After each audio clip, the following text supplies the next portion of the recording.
السلام عليكم أعزائي، نتمنى تكونوا بخير وعلى خير. هذا الفيديو بغيت نجمع لكم فيه جميع الحلويات اللي عندي في القناة بمناسبة العيد. ممكن أنكم تدخلوا تشوفوا الفيديو، وإلا عجبتكم شي حليوة غادي تلقاوني مخليه لكم اللين ديالها في صندوق الوصف.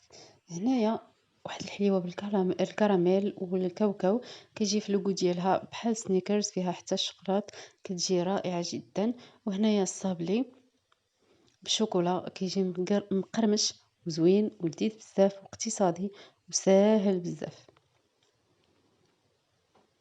وهنا واحد الحلوى بدون فرن، غزالة بالكاوكاو والكراميل واقتصادية بزاف وزوينة، كتذوب في الفم، حتى هي تستحق انكم تجربوها.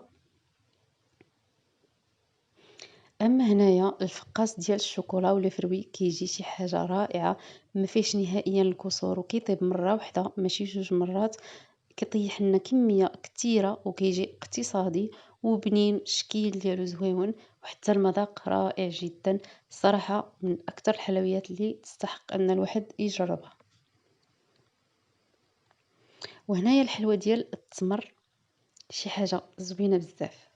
التمر والكاوكاو والشوكولا شي حاجه زوينه بزاف وطبيعيه، ما فيهاش كاع السكر، الشكل ديالها زوين والمضرد ديالها زوين ومقويه، وفيها بزاف ديال الفوائد، وسهله مهله بدون فرن، كطيح لنا كميه لا باس بها.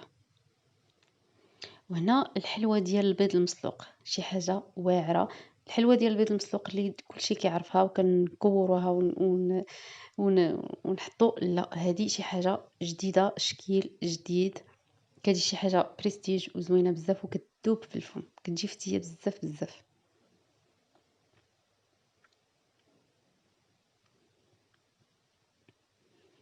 اما هذه فهي واحد الحليوه للناس اللي كيبغيو المعسلات، شي حاجه فوق الوصف، شي حاجه خياليه، بالكاوكاو والجنجلان، شي حاجه فنه فنه فنه، كتجي هشيشه ومعلكه من الداخل ومعسله، كتشرب العسل، كتجي غزاله. انا بعدا من العشاق ديال هاد الحلوه، واكيد ان شاء الله اي واحد جربها غادي تعجبو، تنال الاعجاب ديالو. الا عجبتكم اكيد غادي نخليها لكم في صندوق الوصف. اما هذه واحد الحلوى جافه اقتصاديه جدا جدا، وكيجي شكل ديالها زوين، صالحه لدواز اتاي، شي حاجه فنه واقتصاديه، وكطيح لنا كميه كبيره، وكيجي شكل ديالها زويون.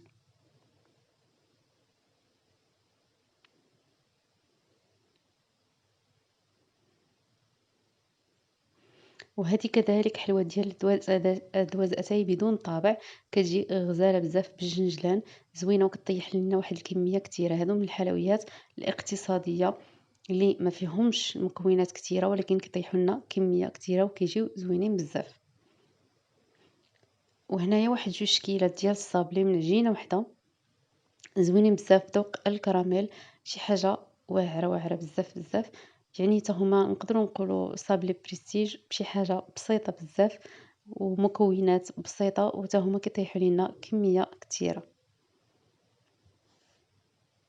هذا الشكل الثاني اللي خرجت منه، يعني نفس العجين، درت منه هذا الشكل هذا. نتمنى انهم يكونوا عجبوكم.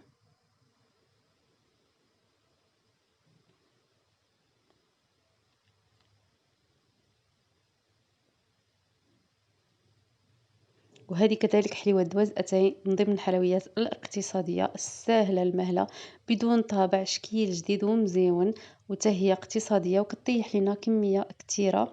إلا عجبتكم ما عليكم إلا تشوفوا الرابط ديالها وتشاهدوا الفيديو.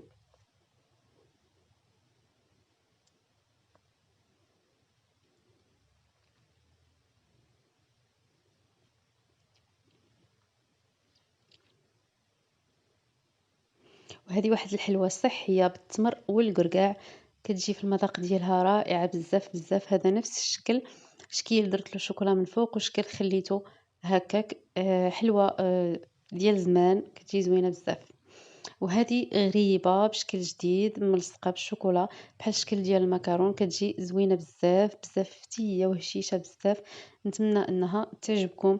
هاد الحليوات اللي حطيت لكم نتمنى انهم ينالوا الاعجاب ديالكم، وكما قلت لكم اي حلوة عجباتكم غادي تلقاوها في صندوق الوصف، وباقي حلويات جديدة غادي نحطها ان شاء الله. تهلاو ليا في راسكم والى اللقاء.